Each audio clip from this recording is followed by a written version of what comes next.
G'day YouTube, my name's Jordan and I'm about to take you on a tour of my backyard permaculture urban farm, I guess is what I'm calling it. About 15 years ago I kind of got into bonsai in a big way. This is a tree that I collected off a cliff in northern Queensland, and it's been growing in this box now for over a decade. The process that I've kept this alive and thriving in this box is what I've applied to my trees.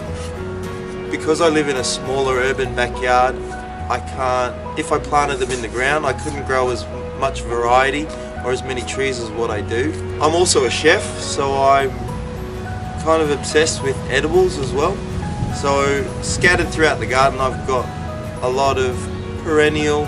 I've been focusing mainly on the perennial vegetables at the moment, but I do grow a few annuals, which you'll see as well. So without further ado, I'll take you on the tour. Let's go. This is the first tree. This is our Feijoa.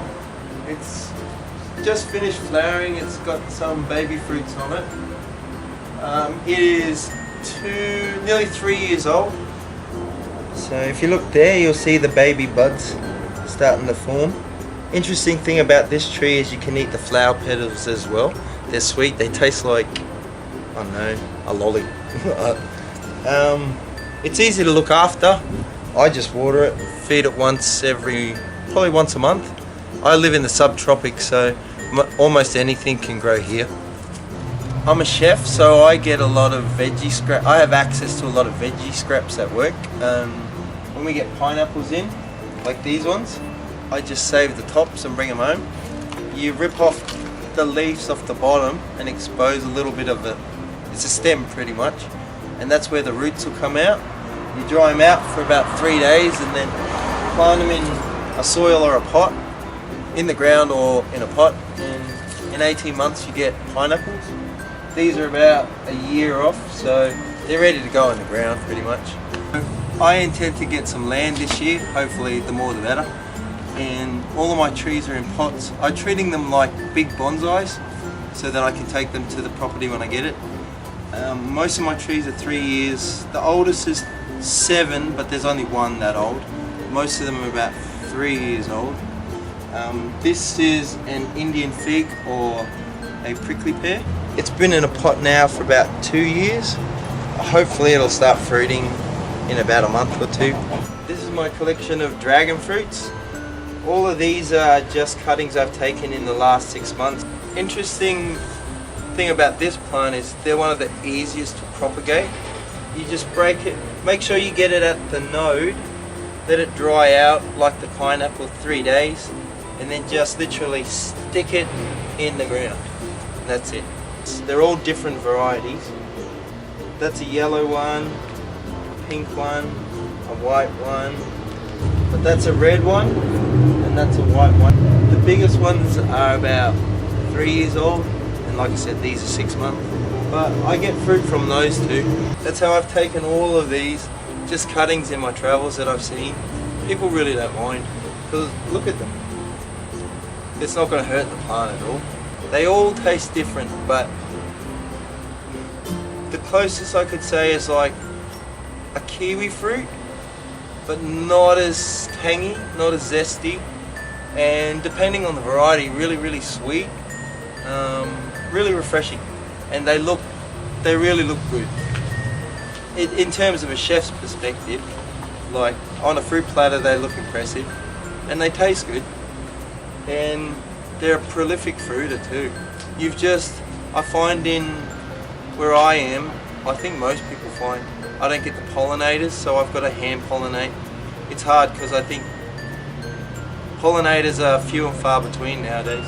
And I've probably got over, just guessing, I've lost count now, maybe 50 different types of fruit, varieties.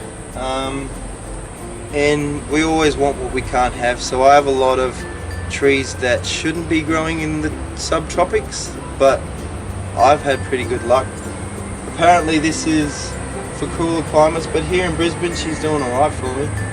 I'm just developing the branch structure at the moment, so I'm going to train this one as an open vase shaped one, So hopefully that'll grow out for me this season.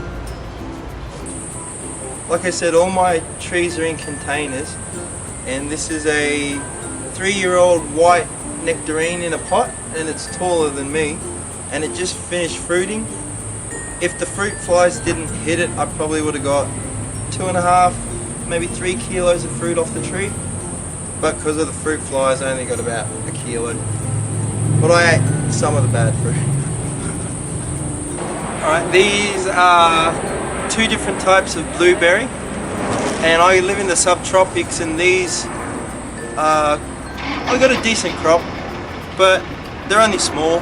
They'll grow bigger. I need to repot them as well, so hopefully next year they'll be double the size and double the fruit. But there's a decent crop on here. They're about, I reckon, a month off being ready to eat. Above and behind me, this is a Japanese plum. It is, yeah, 3 years old. I got a lot of trees 3 years ago. I'm still collecting more. I've got, like I said, I've got over 50 varieties, just top of my head. And this one has got a little crop on it at the moment. There's a few fruit there. Hopefully I'll get a taste what they like. This is a fruit fly trap. In Queensland they're really bad, and my trees, they did get hit. The ones that have fruited already, but they're doing their job. I've only switched them over about a week ago.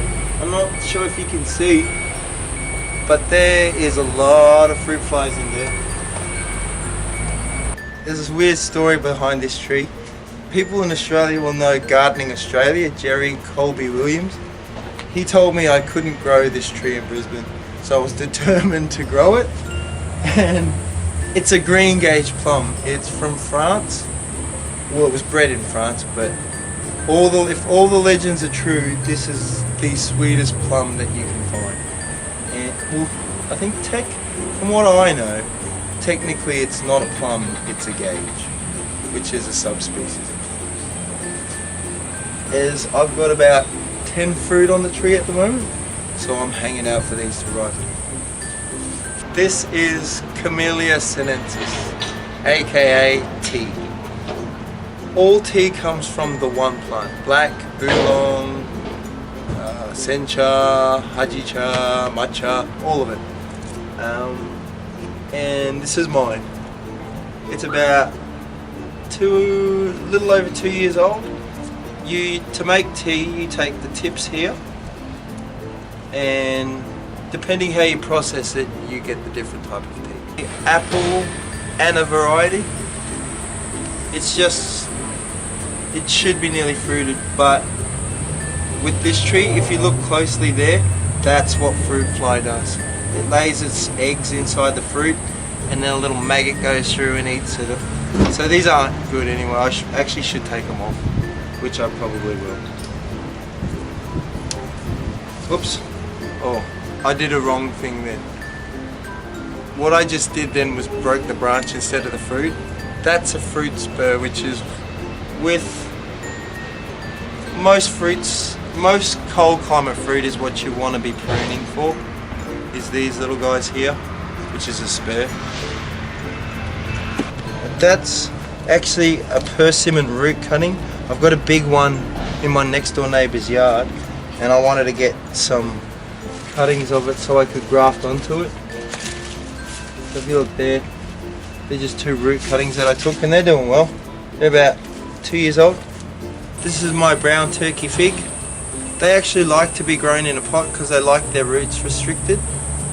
You can see I've got a few. This is it. They crop twice a year, figs.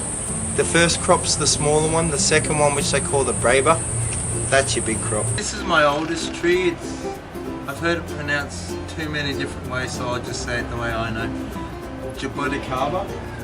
It's 7 years old. I bought it when it was about that big. It's in a pot as well.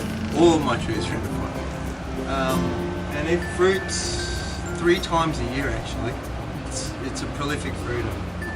Hopefully this year I'll be able to take some cuttings. I've taken seeds from it and I've sprouted those. So I've got a few more coming on. I propagate a lot of my plants as well. So in my next video I'll pick up where I left off with a few more of my trees, and a bit more info on how to grow them and where to put them, how to feed them, what to do.